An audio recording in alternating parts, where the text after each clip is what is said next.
ಹಿರಿಯರ ತ್ಯಾಗ, ಬಲಿದಾನ, ಶೌರ್ಯದ ಸಂಕೇತವಾಗಿ ನಾವಿಂದು ಸ್ವಾತಂತ್ರ್ಯೋತ್ಸವ ಆಚರಣೆ ಮಾಡುತ್ತಿದ್ದು, ಇದು ಕೇವಲ ಆಚರಣೆಯ ದಿನವಲ್ಲ, ಸಂಕಲ್ಪ ದಿನವಾಗಿದೆ.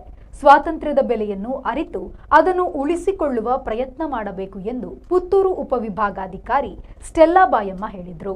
ಕಿಲ್ಲೆ ಮೈದಾನದ ಮಂಗಲ್ ಪಾಂಡೆ ಚೌಕಿಯಲ್ಲಿ ತಾಲೂಕು ರಾಷ್ಟ್ರೀಯ ಹಬ್ಬಗಳ ಆಚರಣಾ ಸಮಿತಿ ವತಿಯಿಂದ ನಡೆದ ತಾಲೂಕು ಮಟ್ಟದ 79ನೇ ಸ್ವಾತಂತ್ರ್ಯೋತ್ಸವದ ಸಂದರ್ಭ ರಾಷ್ಟ್ರ ಧ್ವಜಾರೋಹಣ ನೆರವೇರಿಸಿ ವಂದನೆ ಸ್ವೀಕರಿಸಿ ಅವರು ಸಂದೇಶ ನೀಡಿದರು.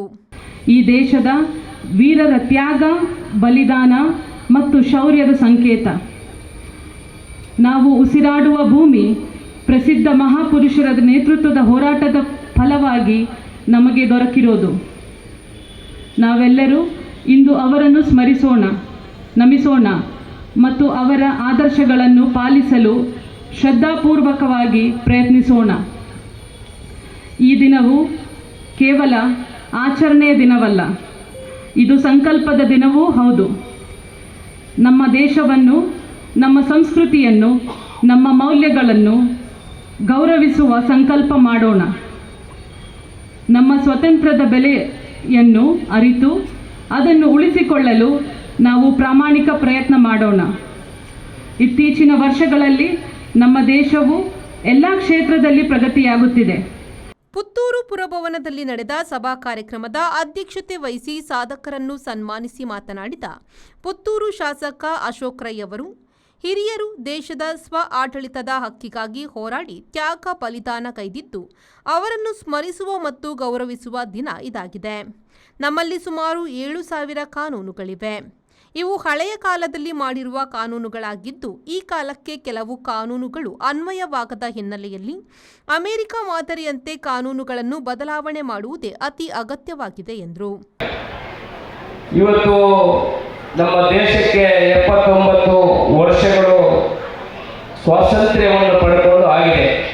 ನಾವು ಬೇರೆ ದೇಶಗಳಿಗೆ ತುಲನೆ ಮಾಡಿದರೆ ನಮ್ಮ ದೇಶ ಸುಮಾರು 150 ವರ್ಷಗಳ ಹಿಂದಿದೆ. ನಿಮಗೆಲ್ಲ ಗೊತ್ತಿರಬಹುದು. ಅದರಲ್ಲೂ ಪುತ್ತೂರು ಅತ್ಯಂತ ಒಂದು ವಿಶೇಷತೆಯ ತಾಲೂಕು ಅಂತ ನಾವು ಹೇಳ್ಬೋದು. ಯಾಕಂತಂದರೆ ಮಹಾತ್ಮ ಗಾಂಧಿಯವರು ಈ ಪುತ್ತೂರಿಗೆ 1934ರಲ್ಲಿ ಭೇಟಿ ಕೊಟ್ಟಿದ್ದಾರೆ. ಅವರು ನಮ್ಮ ಪಕ್ಕದ ತಾಲೂಕಾದ ಸುಳ್ಯಕ್ಕೆ ಬಂದು ಅಲ್ಲಿಂದ ಕಾಲ್ನಡಿಗೆಯಿಂದ ಪುತ್ತೂರಿಗೆ ಬಂದು ಪುತ್ತೂರಿನಲ್ಲಿ ನಮ್ಮ ಬಪ್ಪಳಿಗೆಯಲ್ಲಿ ಶಿವರಾಮ್ ಕಾರಂತರವರ ಮನೆಯಲ್ಲಿ ಒಂದಷ್ಟು ಸಮಯ ತಂಗಿ ಆನಂತರ ಪುನಃ ನಮ್ಮ ಬಸ್ ಸ್ಟ್ಯಾಂಡ್ ಹತ್ತಿರುವಂಥ ಗಾಂಧಿ ಕಟ್ಟೆಗೆ ಬಂದು ಅಲ್ಲಿ ಸಾರ್ವಜನಿಕರನ್ನು ಉದ್ದೇಶಿಸಿ ಭಾಷಣ ಮಾಡಿದಂಥ ಇತಿಹಾಸ ಎದುರಿಗೆ ಇದೆ. ಕಾರ್ಯಕ್ರಮದಲ್ಲಿ ಸಾಧಕ ವಿದ್ಯಾರ್ಥಿಗಳಾದ ಚಿನ್ಮಯಿ ಎಲ್, ಪ್ರಜ್ಞಾ ನಿಡ್ವಣ್ಣಾಯ, ಅನಘಾ ಶೆಟ್ಟಿ, ಅನುಶ್ರೀ ಯುಕ್ತಾಶ್ರೀ ಅವರನ್ನು ಪುರಸ್ಕರಿಸಲಾಯಿತು. ನಿವೃತ್ತ ಯೋಧರಾದ ತುಳಸಿದಾಸ್ ಪಿಲಿಂಜ ಮತ್ತು ಭಾಸ್ಕರ್ ನಾಯ್ಕ್ ಅವರನ್ನು ಸನ್ಮಾನಿಸಿ ಗೌರವಿಸಲಾಯಿತು. ಪುತ್ತೂರು ನಗರ ಠಾಣೆಯ ಸಬ್ ಇನ್ಸ್ಪೆಕ್ಟರ್ ಆಂಜನೇಯ ರೆಡ್ಡಿ ಹಾಗೂ ರಜಾಕ್ ಪಪ್ಪಳಿಗೆ ನೇತೃತ್ವದಲ್ಲಿ ಸ್ವಾತಂತ್ರ್ಯೋತ್ಸವದ ಅಂಗವಾಗಿ ನಡೆಸಲಾದ ರಸಪ್ರಶ್ನೆಯಲ್ಲಿ ವಿಜೇತರಾದ ವಿದ್ಯಾರ್ಥಿಗಳಿಗೆ ಬಹುಮಾನ ವಿತರಿಸಲಾಯಿತು. ಪೊಲೀಸ್ ಇಲಾಖೆ, ಗೃಹ ರಕ್ಷಕ ದಳ, ಅಗ್ನಿಶಾಮಕ ದಳ, ಎನ್ಸಿಸಿ ಮತ್ತು NPC, scouts and guides band set ಮೂಲಕ ಗೌರವ ರಕ್ಷೆ ಮತ್ತು ಪಥಸಂಚಲನ ನಡೆಯಿತು. ಸಭಾ ಕಾರ್ಯಕ್ರಮದ ಬಳಿಕ ವಿವಿಧ ಶಾಲಾ ಮಕ್ಕಳಿಂದ ಸಾಂಸ್ಕೃತಿಕ ಕಾರ್ಯಕ್ರಮಗಳನ್ನು ನಡೆಸಲಾಯಿತು. ಕಾರ್ಯಕ್ರಮದಲ್ಲಿ ಪೂಡಾ ಅಧ್ಯಕ್ಷ ಅಮಳ ರಾಮಚಂದ್ರ, ನಗರಸಭಾ ಅಧ್ಯಕ್ಷೆ ಲೀಲಾವತಿ ಅಣ್ಣು ನಾಯ್ಕ್, ಡಿವೈಎಸ್ಪಿ ಅರುಣ್ ನಾಗೇಗೌಡ, ರಾಷ್ಟ್ರೀಯ ಹಬ್ಬಗಳ ಆಚರಣಾ ಸಮಿತಿ ಅಧ್ಯಕ್ಷ ತಹಶೀಲ್ದಾರ್ ಎಸ್ಪಿ ಕೂಡಲಗಿ, ತಾಲೂಕು ಪಂಚಾಯತ್ನ ಕಾರ್ಯನಿರ್ವಹಣಾ ಅಧಿಕಾರಿ ನವೀನ್ ಕುಮಾರ್ ಭಂಡಾರಿ, ಸಾಂಸ್ಕೃತಿಕ ಸಂಚಾಲಕರಾದ ಕ್ಷೇತ್ರ ಶಿಕ್ಷಣಾಧಿಕಾರಿ ಎಸ್ಆರ್ ಲೋಕೇಶ್, ನಗರಸಭೆಯ ಪೌರಾಯುಕ್ತೆ ವಿದ್ಯಾ ಎಸ್ ಕಾಳೆ ಉಪಸ್ಥಿತರಿದ್ದರು. ಅನೀಶ್, ವಿ4 ನ್ಯೂಸ್, ಪುತ್ತೂರು. ಮಂಗಳೂರಿನ ವಿಜಯ್ ಪಿಯು ಮಾಲ್ನಲ್ಲಿರುವ ಎಲ್ಇಡಿ ಝೋನ್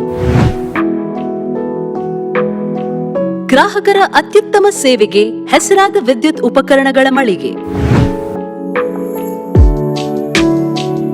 ಹೆಸರಾಂತ ಬ್ರ್ಯಾಂಡ್ಗಳಾದ ಫಿಲಿಪ್ಸ್, ಮ್ಯಾಸ್ಕಾನ್, ಲಾಫೆಟ್, ಎಲ್ಇಡಿ ಲ್ಯೂಮ್ ಇನ್ನೂ ಅನೇಕ ಕಂಪನಿಗಳ ಉತ್ತಮ ಗುಣಮಟ್ಟದ ಉತ್ಪನ್ನಗಳು ನಮ್ಮಲ್ಲಿ ಆಕರ್ಷಕ ಕಡಿಮೆ ದರದಲ್ಲಿ ದೊರೆಯುತ್ತವೆ. ಆಕರ್ಷಕ ಅಲಂಕಾರಿಕ ತೂಗುದೀಪಗಳು, LED chandeliers, wall lights, LED mirrors, water heaters, BLDC fans, ಇದರೊಂದಿಗೆ Crompton, Atomberg, Orient fans, AO Smith purifier ಸ್ಪರ್ಧಾತ್ಮಕ ಬೆಲೆಯಲ್ಲಿ ದೊರೆಯುತ್ತವೆ. ನುರಿತ ತಜ್ಞರಿಂದ ಸರ್ವಿಸ್ ಕೂಡ ಲಭ್ಯವಿರುತ್ತದೆ. ಹೆಚ್ಚಿನ ಮಾಹಿತಿಗಾಗಿ ನಮ್ಮ ಶೋರೂಮ್ LED ಝೋನ್ ಅನ್ನು ಸಂಪರ್ಕಿಸಿ.